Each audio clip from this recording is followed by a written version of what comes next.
Pendant la Seconde Guerre mondiale, la machine de guerre nazie a atteint des niveaux d'innovation qui semblaient tout droit sortis des pages d'un roman de science-fiction. Des rumeurs de soucoupes volantes survolant les cieux européens, aux missiles balistiques traversant les continents et aux chasseurs à réaction capables d'échapper au radar, le Troisième Reich a repoussé les limites du possible, explorant des territoires où la logique et la prudence semblaient avoir été abandonnées. Obsédés par l'idée de remporter la guerre et de consolider leur domination mondiale, les nazis ont consacré d'immenses ressources à des projets qui, dans certains cas, ont changé le cours de l'histoire et dans d'autres, bien que voués à l'échec, continuent encore aujourd'hui de susciter l'étonnement et la curiosité.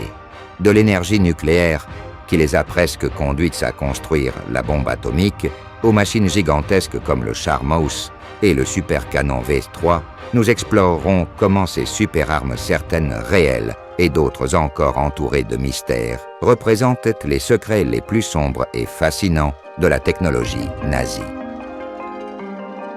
Bienvenue dans Wartime Archive. L'opération secrète du Horten O-229. L'avion fantôme. En décembre 1944, la guerre atteignait une phase critique. Les Alliés avançaient inexorablement depuis l'Ouest, tandis que l'armée rouge resserrait son étau à l'Est.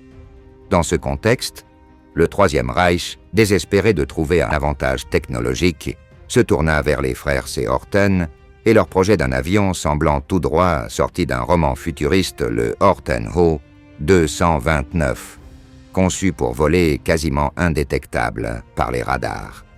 Les frères C. Reimar et Walter Horten étaient nés des pionniers de l'aérodynamique avancée depuis les années 30. Leur vision créait un avion à ailes volantes qui défierait les conventions de l'époque. Lorsque la guerre s'intensifia, ils reçurent la mission de développer un appareil capable de voler à haute altitude et à grande vitesse, tout en échappant aux radars et en transportant une charge létale. Le O-229 concrétisait cette vision, dépourvu de fuselage et de stabilisateur vertical. Sa forme réduisait la signature radar et améliorait l'aérodynamique. Équipé de 2 moteurs jumeaux 004B, les mêmes que ceux propulsant le Me-262, le O-229 atteignait une vitesse de 977 km/h, bien au-delà des capacités de tout chasseur allié. Ce qui rendait cet avion unique, cependant, était son revêtement spécial, un mélange de charbon et d'autres matériaux capables d'absorber les ondes radar. Cette technologie, en avance de plusieurs décennies, préfigurait les avions furtifs modernes et reflétait l'effort nazi pour atteindre l'invisibilité aérienne. Le pilote Ernst Bubi Udet, vétéran de la Luftwaffe, fut choisi pour le premier vol. Après le décollage, le O-229 montra une maniabilité sans précédent, montant rapidement et dépassant les attentes. Cependant, une défaillance dans l'un des moteurs força un atterrissage d'urgence. Bien que ce test ait démontré le potentiel de l'appareil, le temps jouait contre eux, les ressources s'amenuisaient et les Alliés progressaient. En 1945, à l'approche des forces alliées à Berlin, le projet fut abandonné. Le Horten O-229 ne participa jamais au combat, mais son design précurseur a influencé le développement des avions furtifs modernes. Aujourd'hui, il est considéré comme l'une des avancées les plus visionnaires de la science nazie. Une tentative audacieuse qui, bien qu'infructueuse, a laissé un héritage technologique. Tester de nouvelles technologies. La bataille du Rio de la Plata. Le 17 décembre 1939, peu après le début de la guerre, une explosion ébranla les rives du Rio de la Plata. Depuis Buenos Aires et Montevideo, une colonne de fumée était visible. Le cuirassé allemand Admiral Graf Spee avait été sabordé par son capitaine, Hans Langsdorff, afin d'empêcher les Alliés de capturer sa technologie avancée. 3 jours plus tard, à Buenos Aires, Langsdorff se donna la mort, enveloppé dans le drapeau allemand, laissant derrière lui une histoire empreinte d'honneur et de sacrifice. Affecté au Graf Spee en 1936, Langsdorff était un officier respecté, dévoué à l'Allemagne et doté d'un strict code d'honneur. Le Graf Spee, chef-d'œuvre d'ingénierie navale, était équipé de moteurs diesel développant une puissance de 54 000 chevaux, lui permettant d'atteindre une vitesse de 30 nœuds et d'emporter un hydravion de reconnaissance Heinkel E-60. De plus, il disposait d'un radar, une technologie révolutionnaire pour l'époque, offrant un avantage crucial en matière de détection. Au début de la guerre, Langsdorff reçut l'ordre d'attaquer les navires britanniques dans l'Atlantique, tout en veillant à la sécurité des équipages. Cependant, le 13 décembre 1939, le Graf Spee affronta 3 destroyers britanniques au large de Montevideo. Bien que le cuirassé allemand ait infligé de graves dommages à l'Exeter, il subit également des impacts critiques qui affectèrent son système de carburant. Langsdorff décida alors de se retirer à Montevideo, mais n'obtenant qu'un séjour de 48 heures, il choisit de s'aborder le navire pour sauver son équipage. Langsdorff, rappelé pour son honneur et son éthique, incarne la complexité de la guerre, où technologie de pointe et sacrifices personnels se mêlent dans une histoire de courage et de tragédie.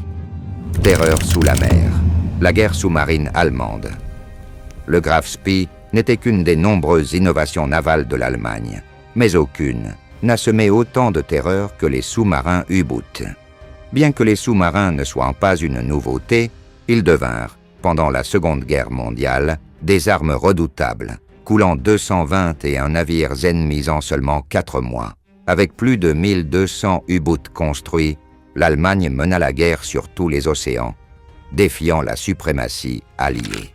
À la tête de cette flotte se trouvait le grand amiral Karl Dönitz, qui introduisit la tactique de la meute de loup, coordonnant plusieurs U-boots pour attaquer une seule cible. Sa précision et sa stratégie semèrent la panique parmi les convois alliés dans l'Atlantique, transformant les océans en champs de bataille. Les U-boots étaient dotés de technologies avancées, capteurs passifs, acier de haute qualité et un système d'immersion amélioré. Équipés de torpilles électriques G7E, qui ne laissaient aucune traînée, ils pouvaient attaquer en plein jour sans être détectés. Cependant, au fil de la guerre, les Alliés développèrent des tactiques anti-sous-marines, tels que les groupes chasseurs-tueurs, composés d'escortes rapides et de porte-avions pour localiser et éliminer les U-boots. De plus, la Kriegsmarine développa des sous-marins nains Biber pour attaquer les côtes ennemies. Toutefois, leur conception précipitée et le manque de formation les rendirent inefficaces. En 1945, la flotte sous-marine allemande déclina face à la supériorité numérique et technologique des Alliés, marquant ainsi la fin des loups de l'Atlantique. Tonnerre sur les rails. Les canons ferroviaires allemands. Pendant la Seconde Guerre mondiale, l'Allemagne a développé une série d'innovations technologiques à grande échelle, défiant les limites de l'ingénierie. Parmi elles, peu de projets furent aussi impressionnants que les colossaux canons ferroviaires. Bien que ces armes ne fussent pas une nouveauté dans la guerre moderne, les canons ferroviaires allemands, en particulier le redoutable Schwerer Gustav, portèrent l'artillerie à un niveau jamais atteint auparavant. Cependant, en raison de leurs limitations, ces canons ne pouvaient être déployés que dans des lieux dotés de voies ferrées spéciales, ce qui restreignait leur mobilité et leur utilité sur le champ de bataille. C'est l'une des raisons pour lesquelles l'Allemagne en fabriqua si peu. Le Schwerer Gustav fut et reste à ce jour la plus grande pièce d'artillerie jamais utilisée en combat. Mesurant près de 50 mètres de long, 7 mètres de large, avec un canon de 32,5 mètres, ce monstre pouvait tirer des projectiles de 80 cm de diamètre, pesant plus de 7 tonnes. Ces obus pouvaient atteindre des cibles à une distance allant jusqu'à 47 km. Opérer le Gustav relevait d'un exploit logistique et de coordination. Il nécessitait 250 personnes et 3 jours de travail pour être assemblé, et il était protégé par 2 bataillons d'artillerie anti-aérienne flak pour éviter les attaques ennemies. L'histoire du Schwerer. Gustav commença en 1934, lorsque le haut commandement de l'armée allemande demanda à la compagnie Krupp de concevoir un canon capable de détruire les forts de la ligne Maginot française. Ce système de fortification, considéré comme imprenable, comprenait une série de bunkers et de tranchées renforcées par des murs de béton allant jusqu'à 7 mètres d'épaisseur. Pour répondre à cette exigence, le canon devait lancer des projectiles suffisamment lourds pour percer le béton renforcé et les plaques d'acier à une distance sûre. En raison de sa taille et de son poids, le Gustave ne pouvait être utilisé sur des voies ferrées classiques et nécessitait des voies jumelées spécialement construites pour supporter sa masse. Cependant, la construction du Schwerer Gustav ne débuta qu'en 1937, après l'approbation personnelle des Hitler. Malgré tout, les défis techniques liés à la production de pièces d'acier aussi gigantesques retardèrent considérablement sa fabrication. Lorsqu'il fut enfin achevé en 1941, la France était déjà tombée aux mains des Allemands, rendant inutile le déploiement de ce mastodonte sur le front occidental. Néanmoins, le Gustave trouva une nouvelle mission sur le front de l'Est. En mars 1942, il fut transporté en Crimée, monté sur un train de 25 wagons, atteignant une longueur totale de 1,6 km. Le baptême du feu du Schwerer Gustav eut lieu lors du siège de Sébastopol en juin 1942. La ville fortifiée, située dans la péninsule de Crimée, opposait une résistance farouche à l'avancée allemande. Les stratèges nazis décidèrent d'employer le Gustav pour ouvrir la voie aux troupes. Pendant le siège, le Gustav tira 47 obus qui détruisirent des positions défensives et des bunkers de la résistance soviétique. Toutefois, le coût fut élevé, l'utilisation intensive du canon usait rapidement son âme, obligeant les ingénieurs à la remplacer par un canon de rechange, tandis que l'original était renvoyé à l'usine Krupp pour être réhabilité. Après le siège de Sébastopol, le Schwerer Gustav fut démonté et transporté vers le nord, où son utilisation était prévue pour le siège de Leningrad. Cependant, avant qu'il ne puisse tirer un seul coup, l'attaque fut annulée et le canon fut abandonné près de la ville durant l'hiver rigoureux de 1942 433. Finalement, le 14 avril 1945, un jour avant l'arrivée des troupes américaines dans la région, le Gustav fut détruit par l'armée allemande elle-même pour éviter qu'il ne tombe entre les mains des Alliés. Ainsi s'acheva l'histoire de l'une des armes les plus monumentales et coûteuses jamais construites. Mort instantanée à portée de tous. Le premier fusil d'assaut au monde. Pendant la Seconde Guerre mondiale, les ingénieurs allemands ont développé une large gamme d'armes, allant de gigantesques canons et missiles à des équipements plus petits et portables. Cependant, l'une des créations les plus significatives et durables dans le domaine de la guerre d'infanterie fut le Sturmgewehr 44 ou STG 44, considéré comme le premier fusil d'assaut au monde. Cette arme révolutionnaire combinait la fonctionnalité d'un fusil avec la cadence de tir d'une mitrailleuse, tout en étant relativement légère et portable. Ce design en fit une arme efficace et polyvalente, marquant un tournant dans l'histoire de la technologie militaire. L'invasion de l'Union soviétique en 1940 exposa la Wehrmacht à une grande variété d'armes automatiques utilisées par l'armée rouge. Les soviétiques employaient de plus en plus des fusils semi-automatiques Tokarev SVT 38 et SVT 40, ainsi que des pistolets mitrailleurs SH40 et 1, qui permettaient une cadence de tir rapide. Ces armes représentaient une menace considérable pour les troupes allemandes, d'autant plus que les soviétiques disposaient d'une impressionnante capacité de production de munitions. L'Allemagne, pour sa part, cherchait à égaler cette capacité en établissant des usines dans les territoires occupés comme l'Autriche, la Tchécoslovaquie, la Pologne et la France, afin de fournir à ses soldats une arme d'infanterie combinant puissance et rapidité.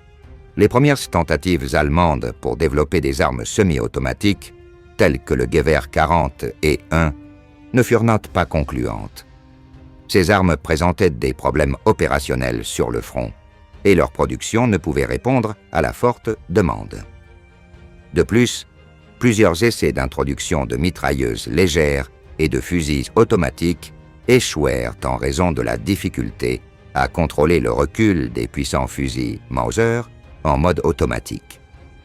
Pour surmonter ces problèmes, les ingénieurs allemands repensèrent la cartouche et le mécanisme d'alimentation, ce qui permit au STG-44 de réduire le recul et, par conséquent, de faciliter le contrôle de l'arme en tir automatique.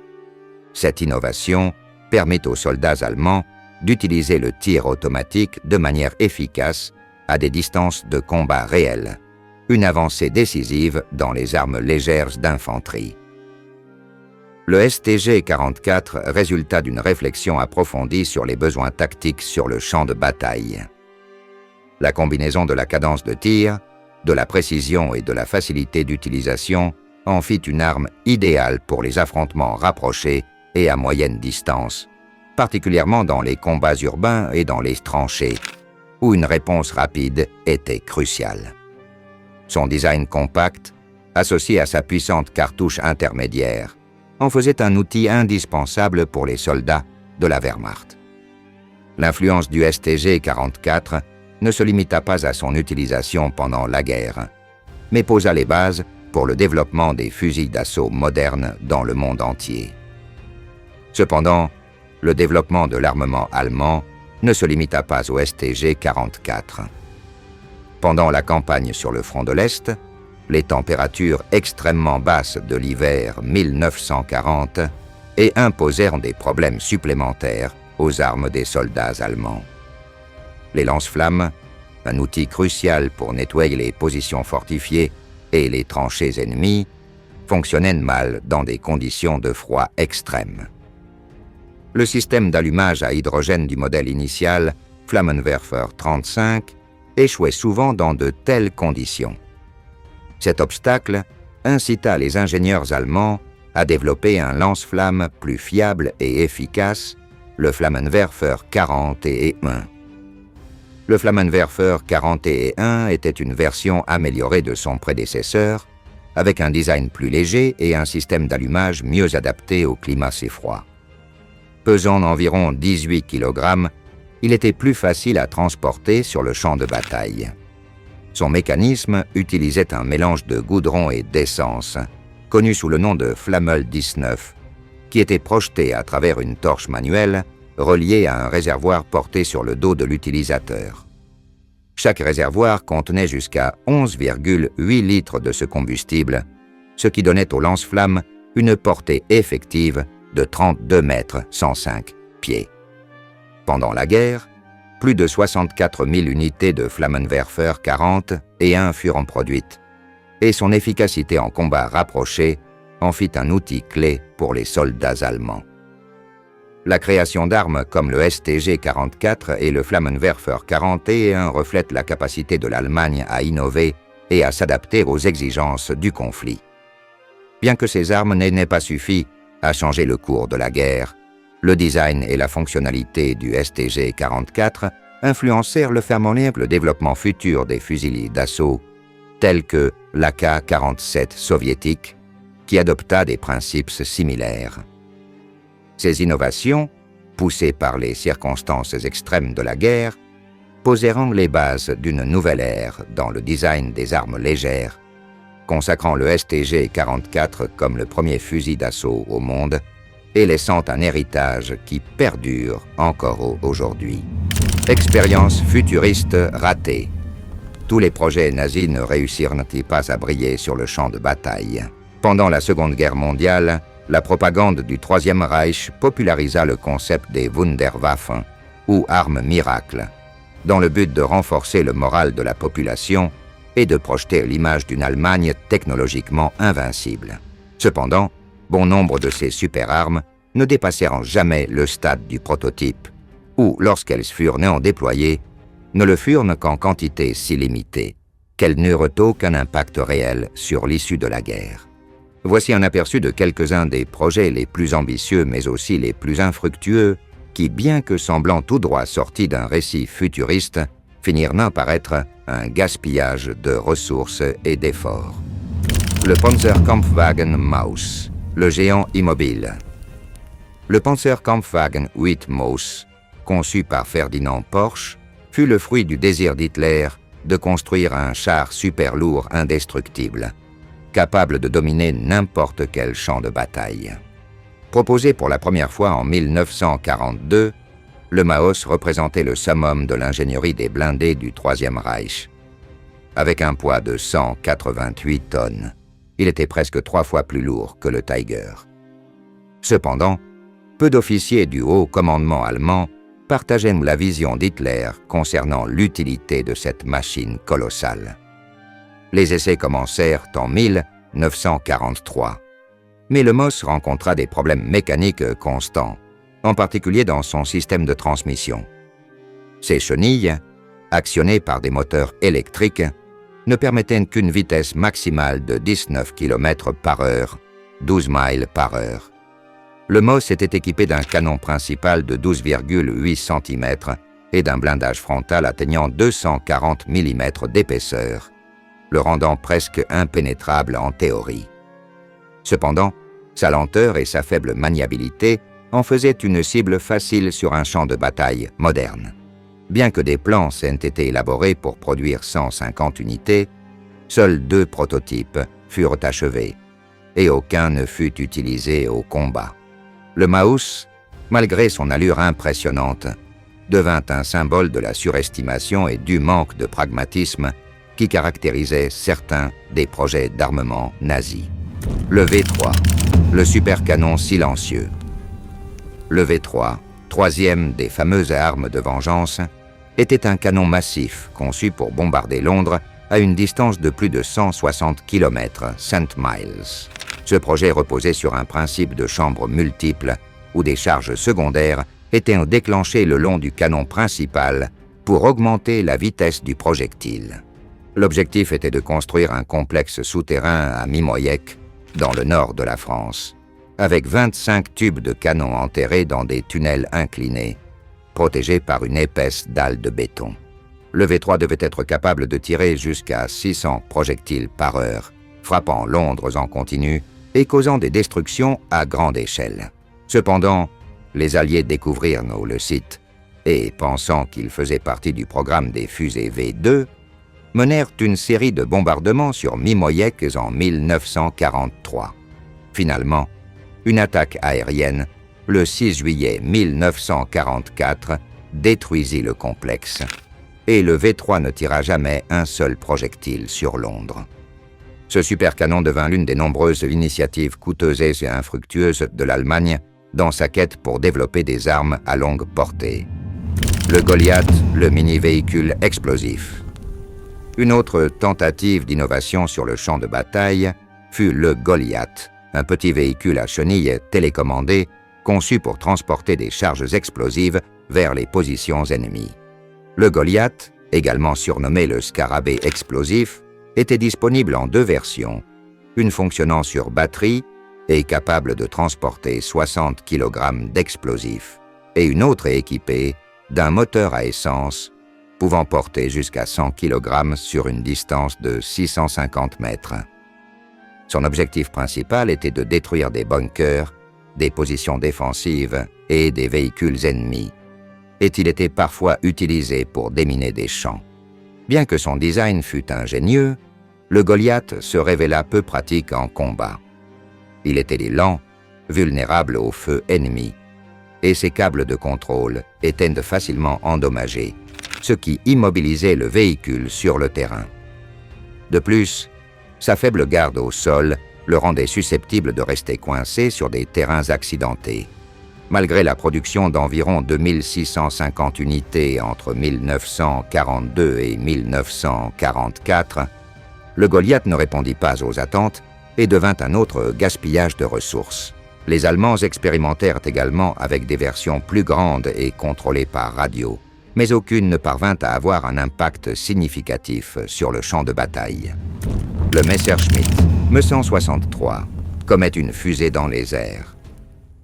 Le Messerschmitt Me-163 Comet fut le premier et unique chasseur à propulsion par fusée de la Seconde Guerre mondiale. Conçu spécifiquement pour intercepter les bombardiers américains à haute altitude, Le Comet était une machine unique en son genre. Ce petit avion utilisait un propulseur liquide composé de deux substances extrêmement volatiles qui, en se mélangeant, généraient une poussée explosive. Le Comet pouvait atteindre une altitude de 12 000 mètres, 39 000 pieds, en seulement 3 minutes et 45 secondes, avec une vitesse maximale de plus de 880 km par heure, 550 000 par heure. Malgré sa vitesse et sa capacité d'ascension impressionnante, le Comet présentait des problèmes significatifs. Sa rapidité extrême rendait difficile pour les pilotes d'intercepter les bombardiers alliés, qui volaient à des vitesses considérablement inférieures. De plus, le moteur à fusée avait une durée de combustion de seulement 7 minutes. Une fois le carburant épuisé, le pilote devait planer pour revenir à la base, ce qui le rendait vulnérable aux chasseurs ennemis. Les accidents étaient également fréquents en raison de l'instabilité du carburant et de nombreux pilotes périrent dans des explosions accidentelles. Bien que novateur dans sa conception, le Meson 63 Comet demeure l'un des nombreux projets expérimentaux infructueux de l'Allemagne. Les premiers pas vers l'énergie nucléaire. L'un des scientifiques clés dans le domaine de la recherche nucléaire fut le chimiste allemand Otto Hahn, pionnier dans les domaines de la radioactivité et de la radiochimie. En collaboration avec son assistante Lise Meitner et le chimiste Fritz Strassmann, Hahn découvrit la fission nucléaire en 1938. Dans leur laboratoire à Berlin, Hahn et Meitner réussirent à diviser le noyau de l'atome d'uranium, une découverte qui ouvrit la voie au réacteur nucléaire et, comme les dirigeants nazis le comprirent rapidement, aux armes nucléaires. Malgré l'importance du travail d'équipe, seul Hahn reçut le prix Nobel de chimie et en 1944, laissant de côté le rôle crucial de Meitner dans cette découverte. La fission nucléaire ne représentait pas seulement une avancée théorique, elle possédait également un potentiel militaire d'une ampleur inimaginable. Hahn suggéra que l'uranium était le matériau idéal pour la construction de réacteurs et de bombes nucléaires. Ce minerai, relativement rare, était accessible dans les mines de Tchécoslovaquie, un territoire alors vu occupé par l'Allemagne. En réponse, Hitler ordonna que les principaux scientifiques allemands, dont Werner Heisenberg, Hans Geiger et d'autres physiciens éminents, soient affectés au développement de la technologie nucléaire, avec pour objectif de créer une superarme capable de changer le cours de la guerre. La réponse des États-Unis. Opération Paperclip. Les avancées allemandes dans le domaine nucléaire alarmèrent les Américains, qui craignaient que le Troisième Reich ne soit sur le point de développer une bombe atomique. En réponse, les États-Unis lancèrent l'opération Paperclip, dont l'objectif était d'identifier, capturer et transférer certains des meilleurs scientifiques allemands sur le sol américain.